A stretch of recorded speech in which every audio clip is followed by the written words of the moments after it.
Hoje, a gente vai fazer uma viagem, e não é qualquer viagem, não. A gente vai voltar mais de 2000 anos no tempo para desvendar uma das perguntas mais instigantes da filosofia política. Uma ideia que, olha, viajou por impérios, por culturas diferentes, a busca pelo governante perfeito. Pensa só um pouquinho nisso. E se quem governasse não fossem os mais ricos, nem os mais populares, muito menos os mais ambiciosos, e sim os mais sábios? Aquelas pessoas que realmente entendem o que é verdade, o que é justiça, lá no fundo. E se eles não só tivessem a chance de governar, mas fossem, tipo, obrigados a fazer isso, pelo bem de todo mundo? Pois é, essa pergunta não é de agora, não. Na verdade, ela é o coração de uma das obras mais importantes da história do pensamento ocidental. Lá na Grécia Antiga, em Atenas, um filósofo chamado Platão, ele estava bem desiludido com a política da época, sabe? Então, ele resolveu fazer uma coisa: projetar, no papel, a cidade perfeita. E bem no centro dessa cidade ideal, ele colocou uma figura, olha, totalmente radical, o rei filósofo. A ideia de Platão era ousada pra caramba. Poder político e filosofia na mesma pessoa. Só assim, ele dizia, as cidades finalmente teriam um pouco de paz, um descanso dos seus problemas. Para a gente entender como isso funcionaria, a gente precisa mergulhar nesse projeto que ele criou. Então, para a gente entender de verdade o que é esse tal de rei filósofo, primeiro a gente tem que sacar a sociedade que o Platão desenhou em volta dele. E olha, não tinha nada a ver com a Atenas que ele conhecia. Era um projeto super estruturado e, para muita gente na época, e até hoje, bem chocante. É que o Platão via a cidade ideal como se fosse um espelho da alma humana, sabe? Ele dividiu a sociedade em três partes, cada uma ligada a um pedaço da nossa alma. Lá no topo, os governantes filósofos, que seriam a razão. Logo abaixo, os guardiães, a classe dos guerreiros, representando a coragem, o espírito.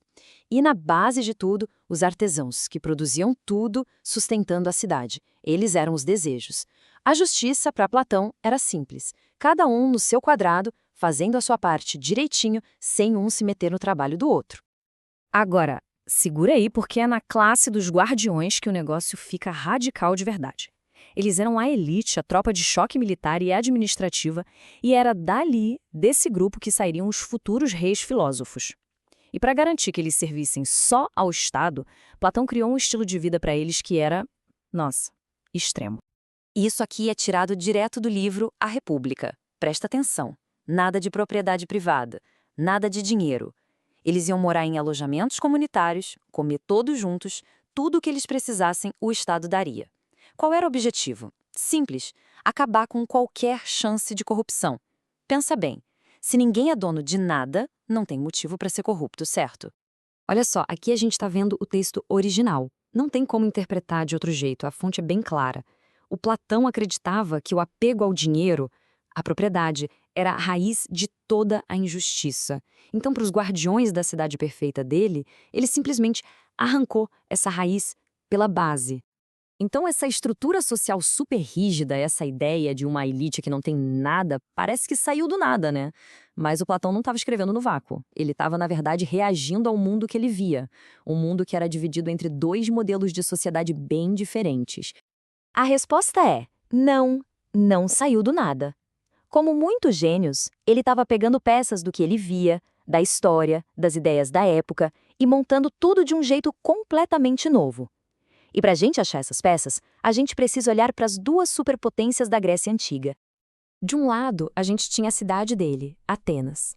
Uma democracia cheia de vida, sim, mas que para os olhos do Platão era um caos, era falha. Afinal, foi essa democracia que condenou à morte o cara que ele mais admirava, o mestre dele, Sócrates. E do outro lado do ringue, a grande rival de Atenas, Esparta. Uma sociedade militar, durona, super hierárquica, que muitos gregos, até mesmo alguns de Atenas, olhavam com admiração pela sua ordem e disciplina de ferro. Lá em Esparta, a sociedade era basicamente controlada por uma classe de cidadãos que eram também soldados. A vida deles era inteiramente dedicada ao Estado. Eles viviam num estado de alerta constante, com uma organização social super rígida, pensada para a guerra e para manter a estabilidade, acima de qualquer outra coisa. Então, o ponto principal é esse. Dá para ver direitinho de onde vêm algumas ideias da República, né? A dedicação total ao Estado, a elite guerreira, a vida em comunidade, tudo isso tem um cheirinho de Esparta. Mas, e esse é o mais gigante, Platão deu uma virada filosófica fundamental. Em Esparta, quem mandava por direito de nascença. Era uma aristocracia de sangue. A de Platão era uma aristocracia da inteligência, do caráter. O direito de governar não vinha de berço, não. Era conquistado depois de décadas de estudo, de testes rigorosos, de provar o seu valor. Essa ideia do Platão era radical demais para a Grécia Antiga. Ninguém aplicou aquilo. Mas ideias realmente poderosas, elas não morrem fácil. Elas viajam, são traduzidas, se adaptam a novos lugares, a novos tempos, e a jornada do rei filósofo, ela estava só começando. Morreu? Que nada, longe disso. Na verdade, a ideia ficou ali, meio que adormecida por séculos. E depois ela ressurge com uma força total, mas num lugar completamente diferente, no incrível e florescente mundo intelectual do Islã medieval. Bora avançar no tempo, então. Mais de 1000 anos depois de Platão, filósofos que falavam árabe redescobriram os textos dele. Nomes como Al-Farabi, lá em Bagdá, e um tempo depois, Averroes, na Espanha.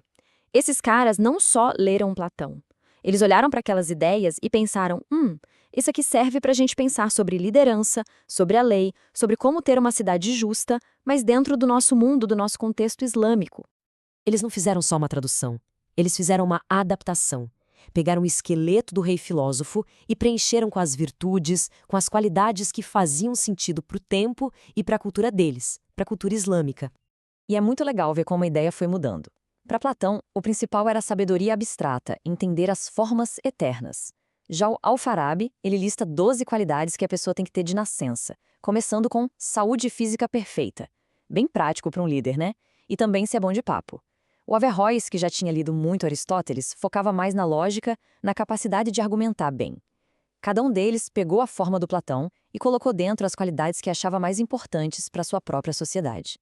E isso tudo levou a uma mistura muito poderosa.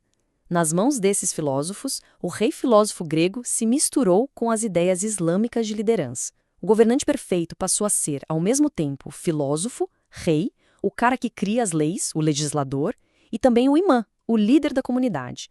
Foi uma fusão total da sabedoria grega com a liderança política e religiosa do mundo islâmico.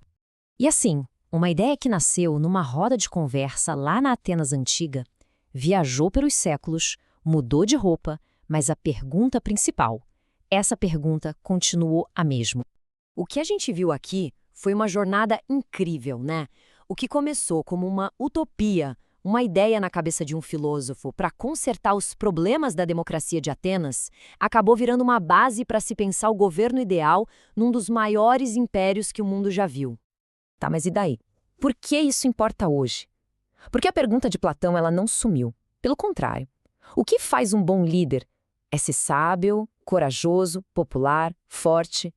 Como é que a gente equilibra a liberdade de cada um com a necessidade de ter uma sociedade justa e organizada? Isso não é papo de livro de história. São as perguntas que definem a nossa política aqui e agora. Então, vamos terminar exatamente onde a gente começou. Se fosse para a gente desenhar a nossa sociedade ideal hoje, quem estaria no comando? Um filósofo, um cientista, um artista, um empreendedor? A pergunta do Platão, mesmo depois de 2400 anos, continua nos provocando, continua nos fazendo pensar. Obrigado por acompanhar essa nossa análise.